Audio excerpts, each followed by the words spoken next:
ক্রয় করেছি কিসের বিনিময়ে? জান্নাতের বিনিময়ে।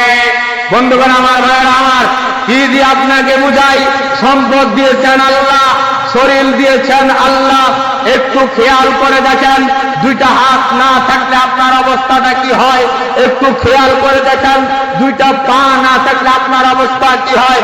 সেই আল্লাহ আপনাকে বলছেন, সেই আল্লাহ আপনাকে ডাক দিয়ে বলছেন, ইন্নাল্লাহ আশতারা মিনাল মুমিনিনা আনফুসাহুম ওয়া আমওয়ালাহুম বিআন্না লাহুমুল জান্নাহ।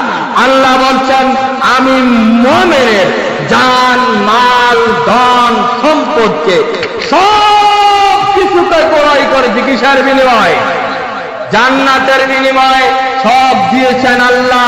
তবে আল্লাহ প্রতিশ্রুতি দিচ্ছেন, আল্লাহ বান্দাকে উৎসাহ দিচ্ছেন যে বান্দা শোনো, এগুলো তুমি ব্যয় করো, এগুলো তুমি আমি আল্লাহ রাস্তায় দাও, আমি আল্লাহ তোমাকে জান্নাত দান করবো। সুবহানাল্লাহ।